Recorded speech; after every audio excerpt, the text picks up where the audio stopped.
لیکن یہ ہے کہ الیکشن تو جب بھی کراؤ گے وہی آئیں گے. لاکھ آپ تیسری قوت بننے کی امید میں ایئر مارشل اصغر خان بوڑھے ہو گئے، دور ازکار ہوئے، از عمر رفتہ ہوئے.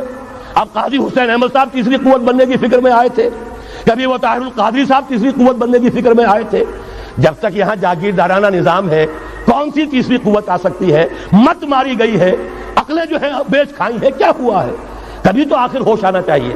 یہ وہی آئیں گے، ایک لغاری نہیں دوسرا لغاری، ایک مداری نہیں دوسرا مداری، یہ تو وہی آئیں گے، انہی کا کھیل ہے. ایک بہت بڑا تمندار سر جمال خان لغاری، اس کا پوتا آج ہے آپ کا صدر. ایک اور بہت بڑا تمندار، دونوں سر تھے، سر شاہ نواز بھٹو، اس کی پوتی وزیر اعظم. یہ تو ان کا جو ہے میوزیکل چیئرز کا گیم ہے. تم نے خامخواہ جا کر اپنے آپ کے اپنی عزت کا بھی ڈھیلا کرایا، اپنی جو ہے وہ اوقات ضائع کیے ہیں.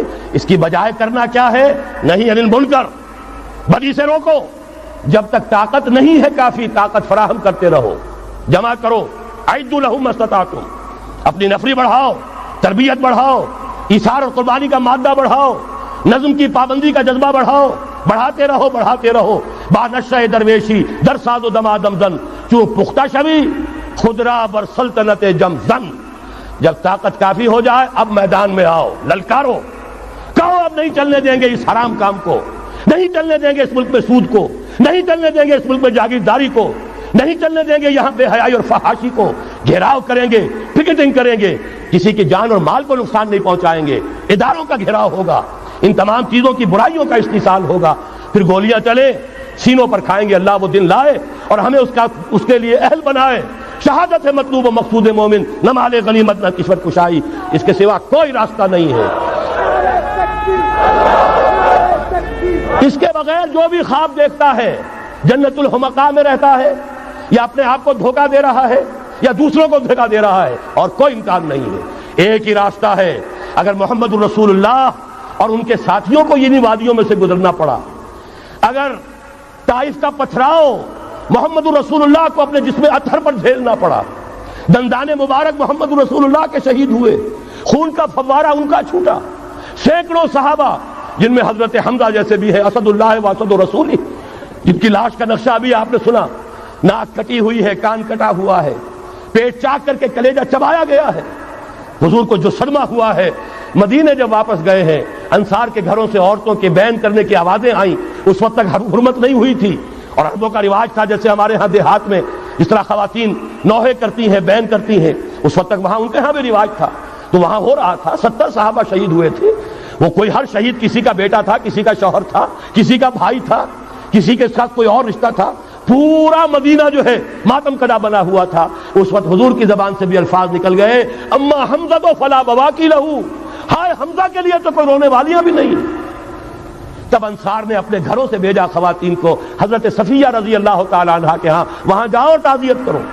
یہ ساری وادیاں ہیں جو طے کی ہیں محمد الرسول اللہ والذین معہ. سفر تبوک ہوا ہے جسے جیش الاسرہ کہا گیا ہے.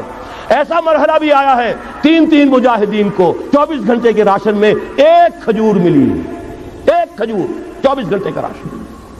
ان لوگوں نے یہ قربانیاں دی ہیں، اس کے بغیر نہیں ہوگا. تو ظاہر بات ہے اس کے لیے پہلے تیاری. کچے پکے لوگ اگر لے آئے تو خاک میں مل اور آگ میں جل، جب خشت بنے تب کام چلے. ان خام دلوں کے عنصر پر بنیاد نہ رکھ، تعمیر نہ کر.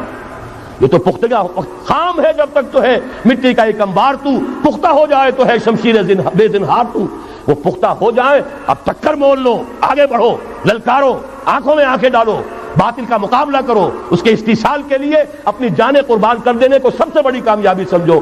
یہی واحد راستہ ہے. اس کے سوا جب وہ مرحلہ آ جائے گا، اللہ کرے کہ وہ آئے، اور میں اب اس وقت تو بیان نہیں کر سکتا، وقت بہت ہو گیا ہے.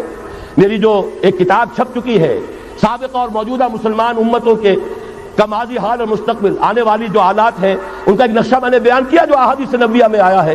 میرا اندازہ یہ ہے کہ اب معاملہ زیادہ دور کا نہیں ہے، بلکہ ہمارے لیے تو نہ دور کا ہے نہ دیر کا ہے. انشاءاللہ یہیں سے ہوگا. بس صرف یہ ہے کہ فریب خوردہ شاہی اور بھٹکا ہوا آہو جو ہے اسے پھر اپنی منزل یاد آ جائے. کبھی بھولی ہوئی منزل بھی یاد آتی ہے راہی کو، اور بھٹکے ہوئے آہو کو پھر سوئے حرم لے چل. اس کے لیے وہ رہنمائی درکار ہے. آپ میں سے ہر شخص رہنما بن کر اٹھے، اس دعوت کا مبلغ بن کر اٹھے جیسے کہ حضور نے اپنے خطبے کے آخر میں فرمایا تھا فَلْيُبَلِّغِ الشَّاهِدُ الْغَائِبَ، اب جو یہاں موجود ہیں وہ اپنا فرض سمجھیں کہ دوسروں کو پہنچائیں گے۔ اس حوالے سے یہ ہے کہ ہمارا لٹریچر، ہمارے ویڈیوز، آڈیوز، وہ ہم ہر میدان میں موجود ہے، چیزیں استعمال کیجئے۔ اب میں چند